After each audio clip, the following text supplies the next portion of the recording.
तिचे तामान असावी, नजरेत सदा नवी दिशा असावी. घरट्याचे काय म्हणता येईल केव्हाही, पण क्षितिजा पलीकडे झेप घेण्याची जिद्द असावी. आज आम्ही 7वीचे विद्यार्थी परिपाठ सादर करणार आहोत. मी सौरद्य श्रद्धा आजच्या या परिपाठाचे सूत्रसंचालन करीत आहे. कृपया करून तुम्ही हा आमचा परिपाठ शांत चित्ताने ऐकावे ही नम्र विनंती. केव्हा दिवस उगवतो, केव्हा दिवस मावळतो, कोणता वार आहे आणि कोणती तारीख आहे हे आपल्याला पंचांगाच्या माध्यमातून समजते. म्हणून आजचे पंचांग घेऊन येत आहे अनुज सैद. 4 डिसेंबर 2024 वार बुधवार, मार्गशीर्ष महिन्यातील शुक्ल. येत आहे प्रणय खरात. प्रश्न 1. छत्रपती शिवाजी महाराज घोड्याचे नाव काय? छत्रपती शिवाजी महाराजांनी भोरप्या डोंगरावर कोणता किल्ला बांधला? साई. चूक.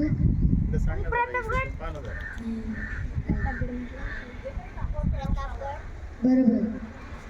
शिवराई नाणे कोणत्या धातूचे बनलेले होते? सिद्धार्थ. बरोबर. छत्रपती शिवाजी महाराजांनी कोणत्या मंदिरात स्वराज्य स्थापनेची शपथ घेतली?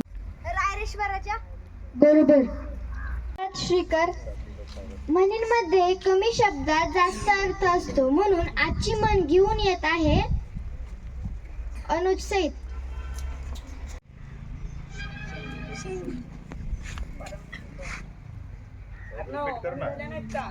शेंडी तुटो की पारंबी तुटो?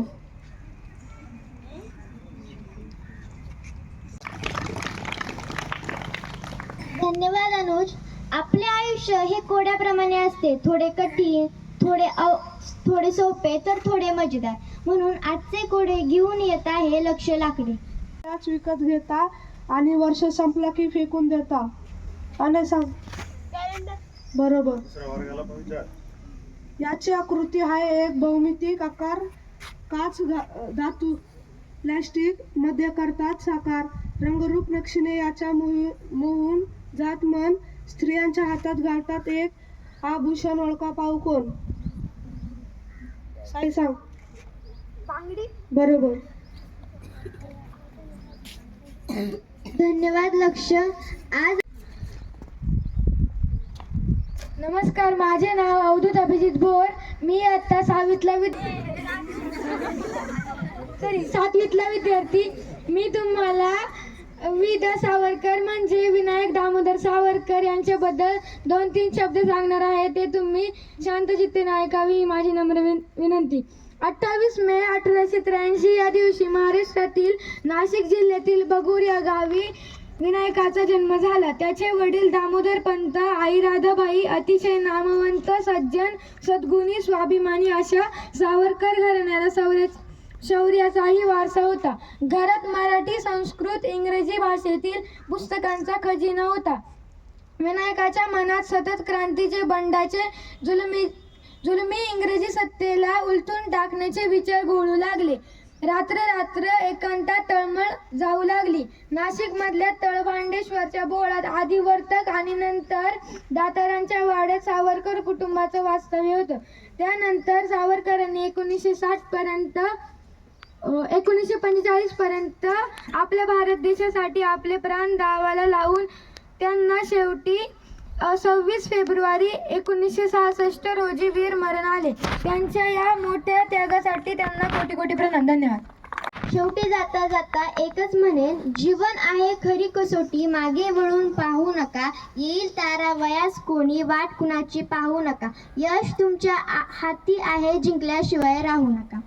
जीवनामध्ये कितीही संकटे आली तरी या संकटांना अत्तराप्रमाणे समजून संकटावर मात करावी यासाठी मी तुम्हाला एक कविता सादर करणार आहे. कवितेचे नाव आहे असे जगावे. असे जगावे छाताडावर आव्हानाचे लावून अत्तर, नजर रोखुनी नजरेमध्ये आयुष्याला द्यावे उत्तर. नको गुलामी नक्षत्रांची, भीती आंधळी ताऱ्यांची, आयुष्याला भिडता नाही चैन करावी स्वप्नांची. असे दांडगी इच्छा ज्याची, मार्ग तयाला मिळती सत्तर. नजर रोखुनी नजरेमध्ये आयुष्याला द्यावे उत्तर. पाय असावे जमिनीवरती, कवेत अंबर घेताना, हसू असावे ओठांवरती, काळीज काढून देताना. संकटातही ठणकावून सांगावे आता बहत्तर. नजर रोखुनी नजरेमध्ये आयुष्याला द्यावे उत्तर. करून जावे असेही काही दुनियेतून या जाताना, गहिवर यावा जगात साऱ्या निरोप शेवट देताना. स्वर कठोर त्या काळाचाही क्षणभर व्हावा कातर कातर. नजर रोखुनी नजरेमध्ये आयुष्याला द्यावे उत्तर.